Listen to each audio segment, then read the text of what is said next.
subscribe, like, and share. Assalamualaikum warahmatullahi wabarakatuh. Saya punya orang tua yang berhutang ke bank. Sebelumnya saya sudah peringatkan tentang dosa meminjam di bank. Tugas saya apa yang harus dilakukan Ustaz? Sebetulnya gini, minjam ke bank itu nggak dosa kalau banknya mengajarkan tuntunan yang benar. Tapi kalau ketentuan di banknya mengarahkan pada dosa, baru jadi dosa. Misal ada bank syariah dengan ketentuan syariah, pinjam meminjam itu diatur, utang piutang itu ada aturannya. Nabi pernah meminjam dan dikembalikan dalam pinjaman. Ya, sahabat lain pernah meminjam, dikembalikan dalam pinjaman. Turun aturan tentang pinjam meminjam. Quran saya surah kedua Al-Baqarah 282. Paling panjang di Quran. Sebelah kiri, atas sampai dengan bawah. Ya ayyuhalladzina amanu idza tadayantum bidainin. Hai orang-orang beriman, jika Anda akan saling minjam dalam berutang. Ada aturannya. Jadi meminjam itu kalau memang dibutuhkan baru. Kalau tidak, jangan buka pintu utang. Jangan buka. Jangan buka. Antum selama bisa naik angkot, jangan pernah membuka pintu utang kalau tidak bisa melunasinya.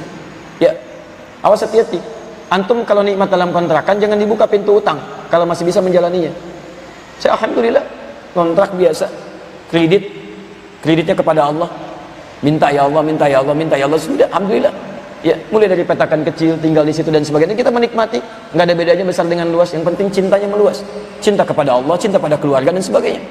Dan Allah tempatkan sendiri dan bukan aib. Kontrak bukan aib. Ya, bukan aib di situ. Naik angkot bukan aib. Angkot ya alhamdulillah punya sendiri uangnya daripada ngutang. Tapi ngutang pun bukan aib. Memang ada aturannya kalau bisa kita melunasinya. Yang salah adalah membuka pintu utang pada cara yang salah. Bunga. Durian aja belum berbunga, di bank sudah berbunga. Rambutan belum berbunga, di situ sudah berbunga. Dan bunganya berganda lagi. Nah, itu yang paling bahaya. Jika menemukan yang seperti ini, kasus sudah terjadi, apa yang dilakukan? Pertama, antum sudah diberi peluang oleh Allah beramal soleh lewat orang tua. Baca dengan hati yang baik dulu. Mungkin disitulah kesempatan antum untuk berbakti pada orang tua. Cari jalan. Bismillah. Jangan dimarahi karena kasusnya sudah selesai. Tapi berikan ibrah. Quran surah 16 ayat 125. Ud'u ila sabili rabbika bil hikmah. Masuk lewat hikmah dulu. Ma, terima kasih telah melahirkan Nanda, merawat dan sebagainya. Nanda sayang sama mama. Begitu sayangnya dari awal Nanda ingatkan, jangan sampai terlibat begini karena khawatir begini. Ini karena sayang Nanda, bukan karena apa-apa. Tapi maafkan kalau kata-kata kurang berkenan. Insya Allah Nanda berusaha untuk bisa melunasi itu semua. Tapi mah janji ya, jangan lagi kita begini ya. Allah sayang kok pada kita. Insya Allah rezeki kita sudah diatur. Ayo kita pelan-pelan lunasi. Bismillah.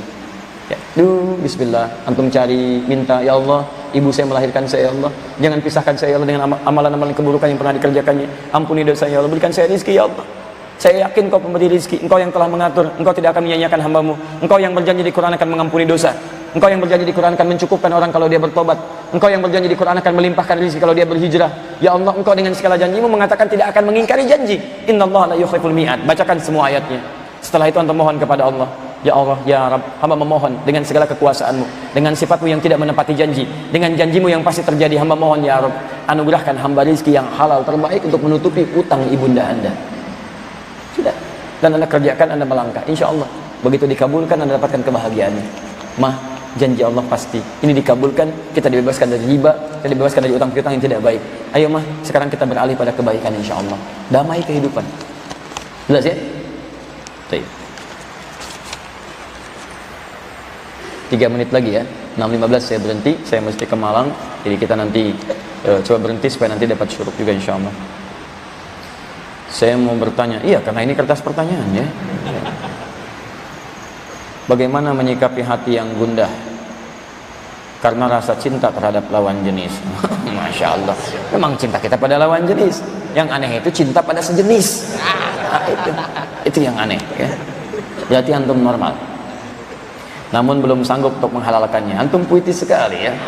Maksudnya mencintai seseorang, cuman nggak bisa nikah gitu ya. Belum bisa nikah. Luar biasa. Tapi sudah saling mengetahui perasaan satu dengan yang lain. Luar biasa. Jadi catatan nih. Bikin status. Gundah dalam cinta, tapi belum sentuh, belum bisa atau belum mampu menghadirkan cinta dalam pembuktian ke jenjang pernikahan. Bagaimana menyikapinya? Banyak turunannya. Pertama, jaga itu tetap dalam area cinta. Karena ada cinta, ada suka, itu beda. Kalau suka, itu lebih umum kalimatnya. Bahkan bisa mengarah kepada yang negatif. Kalau cinta, semua kata cinta mahabbah berasal dari kata habbah, benih yang bagus, maka dia terjaga. Bagaimana menjaganya? Kalau belum mampu Anda jenjang ke pernikahan, Nabi memberi rumus puasa. Ya ma'syaral syabab, man istata'a minkumul ba'ata falyatazawwaj. Ya, hei para pemuda, jika Anda sudah mampu untuk menikah, silakan menikah.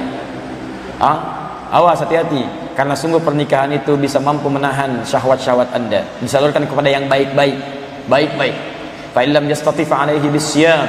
Kalau belum mampu menikah, mempersiapkan itu, maka dia bisa jaga itu dengan puasa. Ya, maka puasa itu akan menjaga pandangan dan menjaga syahwat dari hal yang tidak diperkenankan. Puasa. Pertama caranya rajin puasa. Puasa Senin, Kamis, kalau bisa puasa Daud, kan puasa supaya tertahan. Karena orang puasa itu punya dua keunggulan. Pertama meningkatkan ibadah, kedua menahan maksiat. Hampir tidak ada orang puasa itu bermaksiat karena takut batal puasanya. Orang puasa, pembohong, puasa, dia takut dengan bohongnya. Tumben hari ini nggak bohong, takut batal tuh. Jaga. Orang biasa mencela, saat puasa nggak mau mencela, dia tahan-tahan, takut batal puasanya. Udah 5:30 dicela orang, dia kan suka mencela kan, kita cela habis-habisan. Mas, cela 5:30 tuh, nggak balas dia. Tumben nggak balas, habis maghrib nanti. Habis maghrib dia mau balas. Habis maghrib lupa, mau balas diingatin temennya, dibalas batal puasa nanti, hilang pahalanya. Oh iyalah, masya Allah puasa. Yang begitu aja ditahan, apalagi syahwat, tahan puasa, tahan pandangan, tahan puasa, belum buka, ya tahan. Nah itu satu. Yang kedua, dalam puasa isi dengan amal soleh dan berdoa. Ikhtiar pertama doa, karena doa orang puasa itu salah satu yang cepat dikabulkan. Thalathatun la turaddu da'watuhum, 3 golongan yang sulit untuk ditolak doanya, sulit ditolak. 1, al-imamul adil, pemimpin yang adil. Pemimpin adil, jangankan perbuatannya, doanya sulit ditolak. Presiden yang adil, gubernur yang adil, bupati yang adil, ya, termasuk antum di rumah tangga, imam yang adil. Adil ketika kerja, pekerjaan, ketika di rumah tinggalkan pekerjaan, antum jadi suami, jadi ayah. Antum adil. Jangan antum ke rumah jadi pekerja, salah. Direktur itu di kantor, di rumah itu bapak, kakek bagi anaknya. Jangan ke rumah bawa suasana pekerjaan. Pernah anak antum nyambut yang kecil keluar, Pak Direktur, nggak ada. Ayah, papa, itu yang kita sambut. Anak saya aja sama. Di sini Ustadz, pulang ke rumah nggak ada anak saya manggil Ustadz. Dibuka, Ustadz, itu tidak ada. Biasa aja yang mereka inginkan bapaknya, Buya, main bola yuk, Buya, kuda-kudaan yuk, kita jadi kuda. Biasa. Di sini kita mengajar, di rumah jadi kuda. Untuk anak ya namanya butuh bapaknya, istri butuh suaminya. Butuh suaminya, begitu pulang jadi suami, begitu pulang jadi ayah, itu yang diinginkan. Itu adil namanya. Lah antum ke kantor bawa suasana rumah tangga ada masalah dibawa ke kantor. Apa salah karyawan antum? Masalah dengan istri antum, yang kena cemberut sekretaris antum.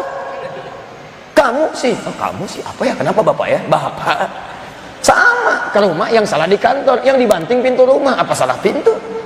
Cekik, papa kenapa? Diam kamu. Diam. Papa, kamu lagi nih anak, masya Allah. Adil teman-teman, antum adil, doa cepat dikabulkan. 2, as-shaimah hatta yuftira, orang puasa sampai buka. Jadi saat puasa itu jangan cuma menunggu buka, doa, isi dengan doa. Apalagi saat buka, masya Allah. Sebelum semua makanan macam-macam berdoa, minta sama Allah. Itu cepat itu. Maaf ya, itu kalimat hadisnya juga jelas. Asyamu li wa ana ajzi bihi, puasa itu untukku, aku yang memberikan pahalanya langsung. Dia puasa karena aku. Makanya orang puasa kata Nabi dapat 2 kebahagiaan, farhatani, 2 kebahagiaan. Farhatun, kebahagiaan pertama adalah hina yuftir, ketika dia buka. Dan yang kedua ketika membawa pahala puasa kepada Allah. Kenapa dia bahagia buka? Salah satunya pada saat itu ada doa-doa yang cepat dikabulkan. Ya, lihat sini. Baik-baik ya. Antum misal ada seorang asisten rumah tangga bantu di rumah. Antum minta bangun jam 5, dia bangun jam 4. Bahkan tahajud dulu. Antum minta kerjakan ruang terbatas, dia kerjakan tanpa batas. Hapus semua. Habiskan, kerjakan dengan baik. Tiba-tiba dia datang kepada antum. Waktunya gajian. Terus dia punya kebutuhan, Pak. Mohon maaf sebelumnya, Pak. Anak saya mau ujian. Biayanya kurang 100.000, Pak. Kalau nggak ada itu nggak bisa ikut ujian, Pak. Kalau diperkenankan boleh dipotong gaji saya berikutnya. Tolong Pak, saya pinjam 100.000. Dan antum dalam kondisi punya. Pertanyaan saya, antum mau pinjamkan atau antum kasih? kasih. Minta ganti nggak? Tidak. Berapa dikasih? Mungkin 1 juta, lebih daripada itu. Antum bayangkan, Allah menyampaikan dalam hadis qudsi, sampaikan lewat Nabi sallallahu alaihi wasallam. Perhatikan, ada orang harusnya dia buka makan, ini puasa. Yang lain makan, dia puasa, sunnah dia kerjakan. Dia tahan amarah. Masya Allah. Dalam hadis qudsi disebutkan, dia tidak makan, dia tidak minum untukku. Masya Allah. Setelah itu, wasyamu li wa ana ajzi bihi. Siapa yang puasa untukku, maka aku yang berikan pahalanya. Maka ketika orang puasa ini dalam keadaan dia hendak berbuka, di ujung mendapatkan bagian dari hasil dia, gaji dia, mau dia dapatkan gaji akhiratnya, dia bermohon kepada Allah sebuah kebaikan-kebaikan. Maka dijawab oleh Nabi, la turaddu da'watum, doanya tidak akan pernah ditolak kalau benar dia berdoa. Minta. Makanya dibuka doa pembuka. Zahabat dhama wabtalatil uruq wa thabatal ajru insyaallah. Hilang rasa haus, hilang dahaga ini. Ya, lega tenggorokan, dan pahala akan diberikan sekarang ini. Akhirat sudah diberikan, sekarang janji Allah akan diberikan. Maka janji itu ketika akan diberikan, antum minta. Makanya setan pintar. Begitu antum baca, padahal itu doa pembuka, antum tinggal baca yang lain, doa yang lain. Minum, baca, doa. Ini setan pintar, begitu minum, wah itu, awas, juz alpukat sebelah sana, awas diserobot sama jemaah lain, kurma, oh, ambil, sibuk, doa tidak dilakukan. Di situ antum minta. Ya Allah, hamba sudah berikhtiar menunaikan apa yang telah Engkau tetapkan. Hamba ingin terbebas dari yang haram, ya Allah. Hamba sudah menunaikan salat, hamba berusaha untuk zakat, tapi hamba pun ingin menyempurnakan agama hamba seperti Engkau perintahkan, Rasulmu tuntunkan, ya Allah. Mustahil Engkau perintahkan dengan pernikahan kalau Engkau tidak berikan jalannya. Ya Rabb, hamba ingin menjadikan halal dalam kehidupan hamba. Ikhtiar sudah hamba tanamkan, cinta sudah hamba lekatkan, ta'aruf sudah hamba jalani. Kalau dengan semua ikhtiar itu bisa mengantarkan hamba kepada jenjang pernikahan, maka mohon ya Rabb, berikan hamba kesempatan untuk bisa bersanding dengannya. Masya Allah. Ridhomu hamba harapkan, ya Allah. Cintamu Engkau hadirkan, ya Rabb. Hamba mohon, kalau sudah dengan semua ini, sudah dengan puasa yang telah Engkau janjikan, sudah dengan doa-doa yang telah Engkau janjikan untuk dikabulkan, belum mampu terkabul juga, mohon tunjukkan kepada hamba, ya Rabb. Dengan cara apa lagi hamba mesti memohon kepadamu? Setelah itu antum ikhtiar, cari pembekalannya, cari segalanya, siap-siap di situ. Bismillah, enak. Dibanding banyak nuntut, puasa enggak, itu enggak, kemampuan belum ada, doanya nuntut. Ya Allah, hamba mohon, ya Allah, satukan hamba dengan dia. Kalau tidak disatukan juga, emang kenapa sih, ya Allah? Masya Allah, luar biasa. Minta. Setelah itu ajukan lamaran dengan bahasa yang baik. Ilahi lastu lil firdausi ahla, wal aqwa 'alan naril jahannam. Fahabli taubatan waghfir li dhunubi fa innaka ghafirud dzambil 'azim.